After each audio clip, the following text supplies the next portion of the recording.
तर 9 मंत्री भोंदूबाबा अशोक खरातचे भक्त आहेत आणि त्यांच्याकडे जाऊन त्यांनी घृणास्पद विधी केलेले आहेत किंवा करायचे असा आरोप राऊतांनी केलाय। भोंदूबाबा अशोक खरात प्रकरणावरून संजय राऊतांनी हा आरोप केलाय।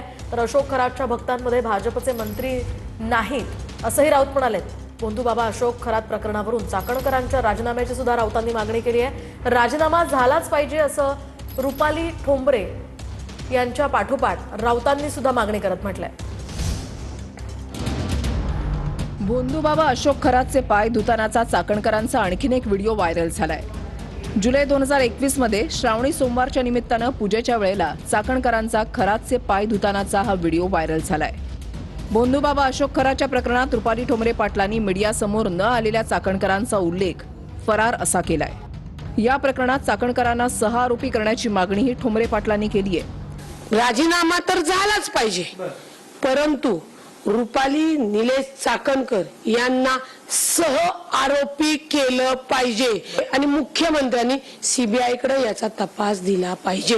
पहिल्यांदा यांना पाय उतार करणं, त्यांना सह आरोपी करणे आणि याचा तपास सीबीआय कडे देणं हे गरजेचं आहे। पोलिसांनी कारवाई नाही केल्यावर मी कोर्टात तर जाईल, मी वकील आहे, त्याच्यामुळे मी त्यांना या प्रकरणामध्ये कायदेशीरपणे जो आहे तो धडा शिकवेल। राहिला आंदोलनाचा लोकशाहीतनं भाग, संपूर्ण महाराष्ट्रातनं महिला घेऊन घर नाही मंत्रालयावर आता मोर्चा काढणार। जर ज्यांच्या हातात आपण रक्षणकर्त्याची चाव्या दिलेल्या आहेत आणि त्या जर करत नसतील तर तुमच्या माध्यमातून सांगते, महाराष्ट्रातल्या कानाकोपऱ्यातल्या माता भगिनी घेऊन मंत्रालयावर धडक मोर्चा काढणार की अशा बाईला तातडीने आपण पदमुक्त करावे। तर काही महिन्यांपूर्वी अजितदादांच्या बारामतीमधील सहयोग निवासस्थानाच्या बाहेर जादू टोण्यासारखा प्रकार झाल्याचं समोर आलं होतं। याचं कनेक्शन खरातशी असल्याचा दावा ठोंबरे पाटलांनी केलाय।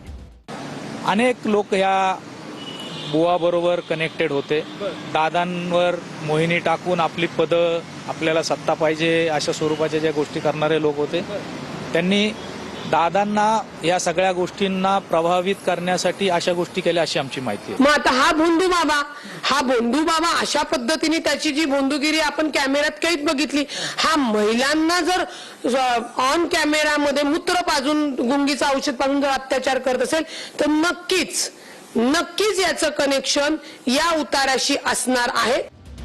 भोंदूबाबाच्या या प्रकरणात महाराष्ट्राच्या मंत्रिमंडळातील 9 मंत्री बाबाचे भक्त होते असा दावा राऊतांनी केलाय। तर खरातवर सुरू असलेल्या कारवाईवरून राऊतांनी मुख्यमंत्री फडणवीसांचं कौतुक